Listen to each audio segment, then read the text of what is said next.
Comenzamos una nueva entrevista, esto es 5 en 10 para LS Clipping, y vamos a entrevistar a un querido de la casa, Esteban Paulón. ¿Cómo ¿Qué tal? estás, ¿Cómo Esteban? están? ¿Qué tal? Reconocido, Esteban, por sus pancartas en el Por las Congreso. pancartas y las remeras. Muy bien, Pero también. también por las ideas, que Y es lo comenzamos importante. una nueva entrevista. Y hacía mucho que no estábamos haciendo por nuestra idea de querer seguir por otro lado, pero luego del Mundial sabemos que arranca toda una etapa donde comienzan de a poco las campañas para el año que viene. Y vamos a hablar un poco de todo, un poco de la actualidad y un poco de lo primero que leímos en el día de ayer fue que después del Mundial dijeron a nivel mundial, y se reconoce, de que Argentina es uno de los países con mayor discriminación. Sabemos sobre este tema que vos también diste tu idea y querías que nos cuentes eso. Bueno, gracias por la entrevista. Primero decir que obviamente después del Mundial abre un tiempo de descuento de acá a fin de año donde se va a jugar mucho en el Congreso porque el gobierno apuesta a tratar de aprobar la mayor parte de las reformas que le quedan pendientes y sabe que a medida que se acercan las fechas de las elecciones provinciales, que la mayoría van a ser desdobladas y más temprano que la elección presidencial de octubre, se le complica desde lo político, porque ahí el gobierno tiene que lograr consensos con muchos diputados y diputadas, senadores y senadoras que responden a gobernadores que en algún momento tal vez se tienen que diferenciar del gobierno nacional para intentar hacer su campaña local compitiendo con candidatos de la Libertad Avanza. Así que esto seguramente va a ir restándole margen de maniobra al gobierno de acá a fin de año. Eso va a generar un apuro y un atolladero de una agenda que impulsa el gobierno, que hemos visto va desde, después lo hablaremos, pero digo, de la ley de transferización de la tierra a un paquete de reformas de una ley que es casi un apéndice de la ley bases, o lo que quedó afuera de la ley bases en su momento, con más de 800 páginas, una enorme cantidad de artículos de leyes que se derogan y que se modifican. En ese sentido, eh, vamos a tener mucha intensidad de agenda en el Congreso. Y como vos decías, el postmundial, quizás fruto del subcampeonato, porque tal vez si Argentina es el campeón, hoy sería un día que todavía estaríamos con las calles de la ciudad repletas de gente celebrando. En este caso, el subcampeonato hace que, bueno, rápidamente todo el mundo haya vuelto a enfocarse en la agenda, en los problemas del día a día, y aparece esto como una movida internacional que uno no termina de entender de dónde viene, que intenta plantear que Argentina es el país más racista del mundo. Y esto lo están diciendo artistas, lo dicen comunicadores, lo dicen deportistas, lo dicen políticos, lo dicen referentes, fundamentalmente de sectores progresistas que plantean sobre una falsa idea de la composición de la selección, sin conocer la historia argentina, sin conocer nuestro marco legal, sin conocer nuestras expresiones a nivel de población, aparece, bueno, esta idea de son todos blancos en la selección argentina, Argentina el país más racista del mundo. Y obviamente las actitudes y declaraciones del presidente de la nación y de muchos de sus colaboradores no ayudan, porque acá tenemos al principal asesor del presidente que dijo que ser negro era mufa, cuando perdieron algunos de los equipos africanos en el Mundial de Fútbol. Tenemos un presidente que ha tenido dichos homofóbicos en Davos, pero que sostiene esta idea. Tenemos una vicejefa de gobierno de la Ciudad de Buenos Aires que habló de la teoría del reemplazo poblacional, que es el delirio más delirante. Dice que los blancos no tienen hijos para que puedan ser reemplazados. Es un plan internacional para que los negros reemplacen a los blancos. Es una cosa delirante que ni en las series distópicas se les ocurre. Bueno, acá tenemos dirigentes políticos de primera línea hablando en estos términos, ¿no? Y también tenemos un presidente que eliminó las políticas que había para prevenir y erradicar el racismo, la discriminación, la xenofobia. Entonces, ¿Argentina es un país racista? No, no es un país racista.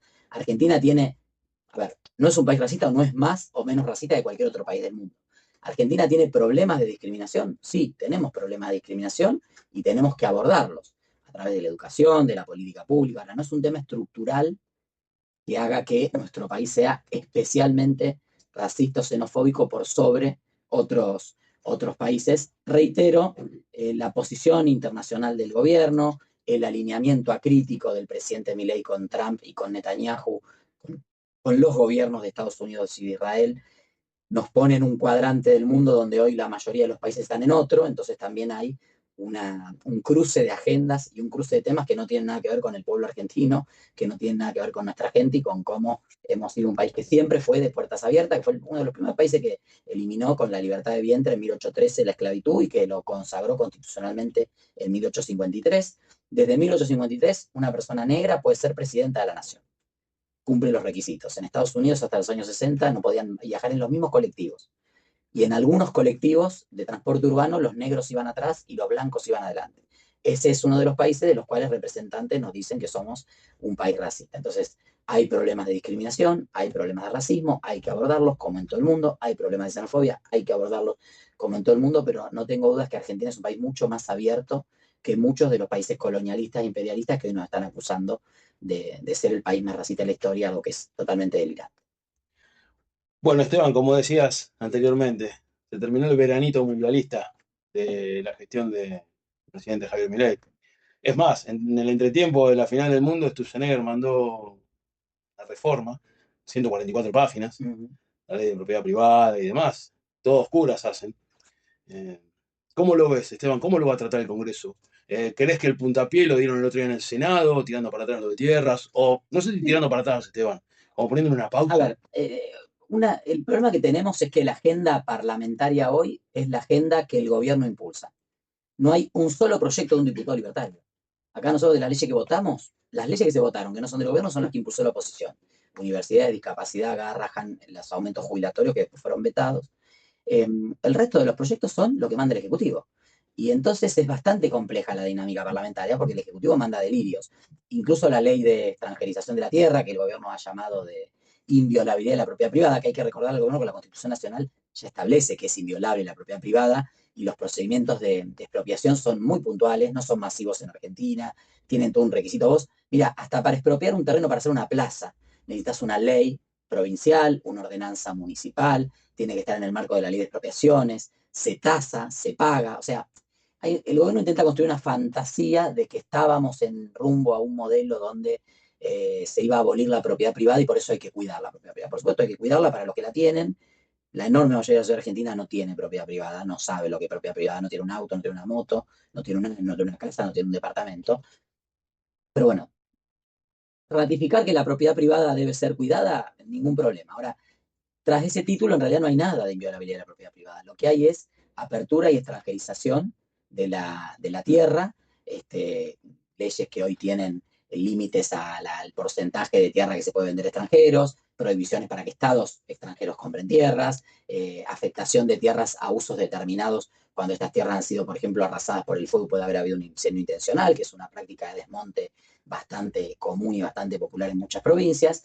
Ha ido habiendo leyes que preservan el uso del suelo en Argentina y establecen determinados criterios que después obviamente se adaptan a cada provincia. Bueno, este proyecto intenta eso. Ahora, en la primera versión era mucho más delirante que la actual. ¿Eh? Se permitía, por ejemplo, que un Estado extranjero compre tierras fronterizas. Entonces, y sin límites. Entonces, por ejemplo, el gobierno de Estados Unidos podría haber comprado toda la frontera formoseña con Paraguay y haber montado nada, qué sé yo, una colonia agrícola, poblaciones rurales norteamericanas produciendo en Argentina, fábricas, lo que sea, pero tierra fronteriza que es parte de la soberanía nacional, cedida a un Estado extranjero, ya no a un particular extranjero. Entonces, esa ley tuvo muchas modificaciones y esperamos que finalmente el 6 no se apruebe y vamos a trabajar y acompañar las movilizaciones para que eso sea así, pero bueno, hay ahí algunas cuestiones que hacen que esto esté circulando, ¿no? Y lo mismo pasa con esta ley, que en realidad es el apéndice de la ley base, de todo lo que en la ley base ya fue rechazado, y parte también que fue rechazado en otros proyectos de ley que envió el gobierno, y ahora el gobierno insiste. El corretaje inmobiliario, la desregulación del todo el transporte fluvial, la derogación de la ley del libro, la desregulación de las garrafas. Ya no solo no pagan el programa de garrafa social para las familias que menos tienen, que era un subsidio de 1.800, 2.000 pesos, sino que además ahora quieren eliminar para que la gente pague fortuna una garrafa y donde no llegue el gas natural sea aún más caro calefaccionar, porque me gustó mucho una frase que surgió a partir de lo de la ley del libro. Derogar la ley del libro no es libros más baratos, ni es más gente leyendo, es menos librerías. Los libros no van a ser más baratos.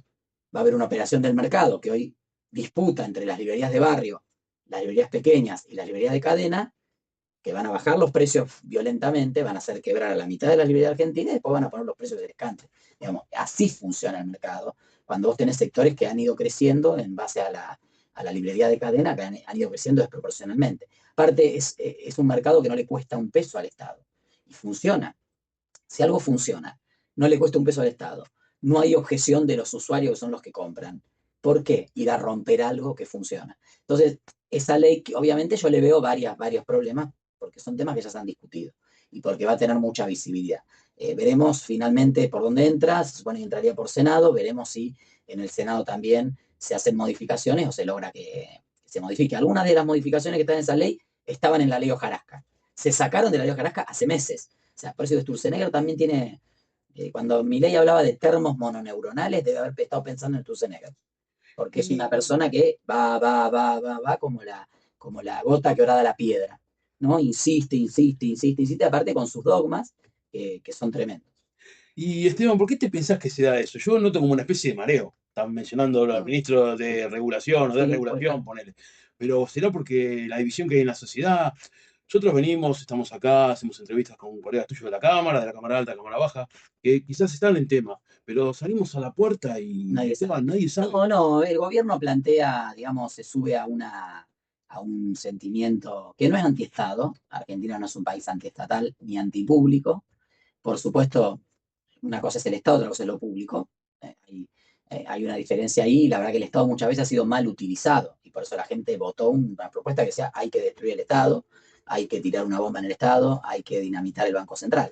Entonces, evidentemente, eso tiene un efecto y un impacto, y evidentemente eh, hay que trabajar sobre ese tema, pero me parece que el gobierno insiste, y en cada ley que manda algo queda, porque en definitiva termina negociando con alguien y dice, bueno, todo no le podemos decir que no, algo sale, y de a poquito va saliendo, va saliendo, va saliendo, va saliendo.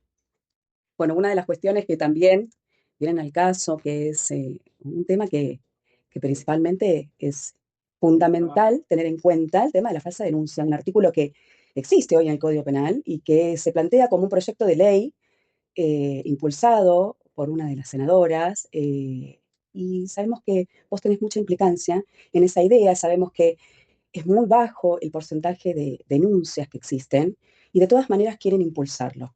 Danos tu opinión en ese proyecto y tu idea principal. Bueno, el proyecto de falsa denuncia está impulsado por la senadora Carolina Lozada, pero en realidad viene de la mano de una organización que ha impugnado una denuncia que hicieron jugadoras de la selección argentina de fútbol ante la FIFA por abuso sexual y por violencia, que es el caso del entrenador o exentrenador Guasi, ¿no? Y No. la verdad es que a partir de un caso, que obviamente hoy, digamos, no hay ninguna evidencia de que haya sido una falsa denuncia tampoco, es un caso que se está tramitando en la FIFA, costó que las mujeres que fueron agredidas o que denuncian la agresión se hayan animado a denunciar, porque muchas veces en ese ambiente contra el entrenador de la selección era muy complejo. Entonces al principio el expediente en la FIFA no se movió, pero ahora ya hay algunas de las mujeres que han decidido denunciarlo y ese caso avanza. En ese contexto aparece este proyecto que es más que un proyecto que intenta penalizar las falsas denuncias, que como bien vos decías ya está previsto en nuestro Código Penal, hay falso testimonio, o sea, hay muchas figuras por las cuales se puede jugar una falsa denuncia.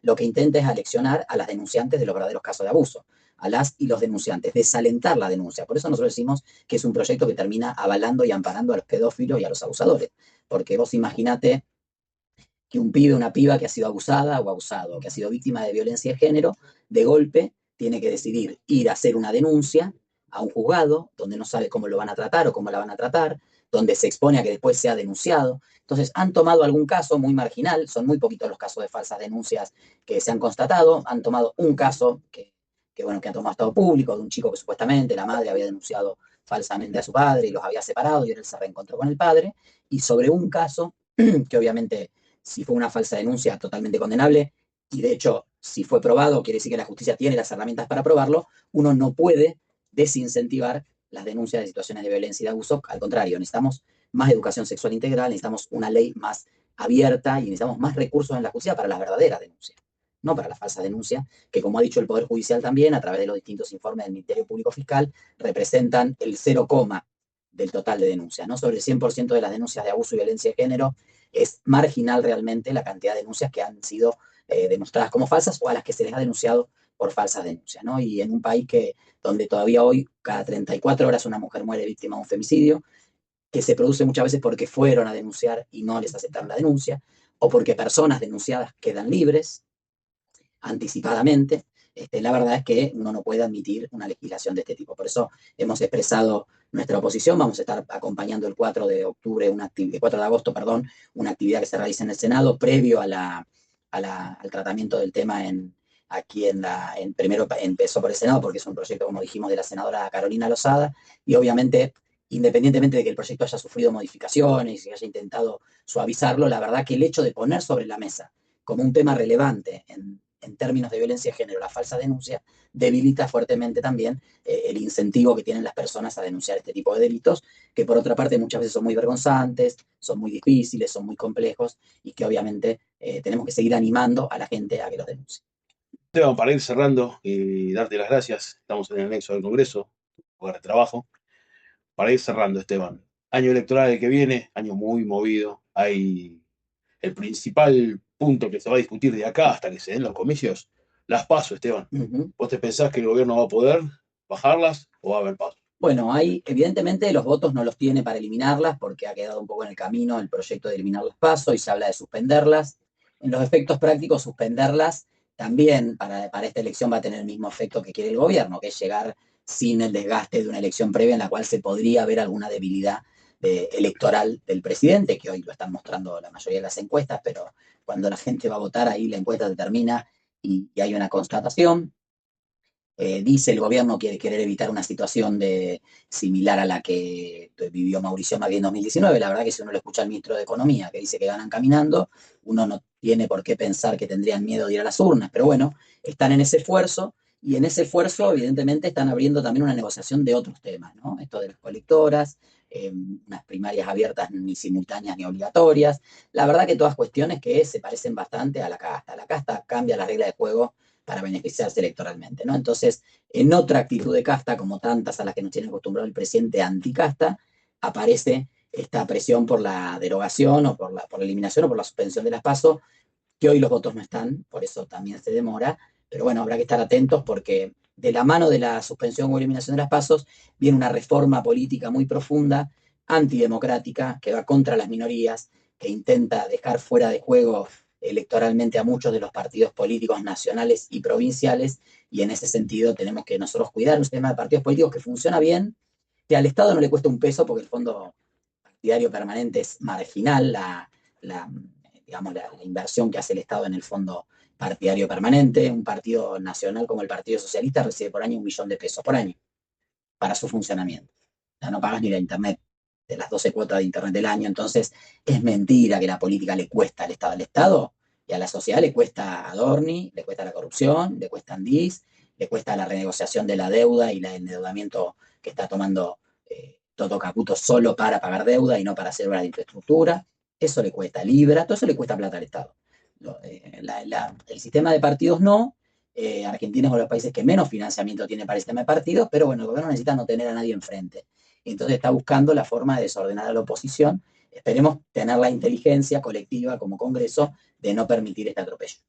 Y tenemos un ejemplo que se va a dar hace poco, casualmente un colega tuyo de la Cámara Baja, Néstor Pitrola, denunció que en Salta están comenzando, están dejando de lado todos los partidos, como decimos, partidos chicos, todos tienen que tener, a poner límites, tienen que tener cargos previos a... Creo que Salta va a ser un puntapié, Esteban, en todo esto. Sí, hay un debate, pareciera que muchos partidos, que quiere decir muchas ideas, es perjudicial para una sociedad. Yo creo que la democracia es más rica si hay más partidos y más ideas. Ojalá haya más partidos y más ideas. Sin contar que Milei llegó a presidente con estos partidos que ahora él dice sellos de goma y construyó su propio partido con los recursos estatales. También, bien de casta. Entonces, toda la narrativa mileísta va en contra de lo que fue la construcción de su propio espacio político. Y bueno, evidentemente hay poca certeza de la infalibilidad de la reelección de Milei, por eso se adelantó tanto el lanzamiento de campaña, por eso se adelanta también el plan platita a los gobernadores, a lo que les están dando adelanto de tesoro, de refinanciación de deudas, transferencia de obras, empiezan a aparecer esos recursos, y obviamente también a cambio el gobierno espera este esquema en donde básicamente el gobierno se imagina dos fuerzas principales en Argentina y el resto tiene que orbitar o tenemos que orbitar ahí. O sos libertario o sos cuca. No hay ninguna otra alternativa. Eso finalmente es una trampa y realmente empobrece lo que es el sistema democrático. Bueno, Estema, queremos agradecerte. Te dejamos para que sigas con tus actividades, ¿sí? Esto fue 5 en 10. que se puede ver los domingos a las 20 horas, en esta oportunidad con el diputado nacional, Esteban Paulo. Gracias. Gracias.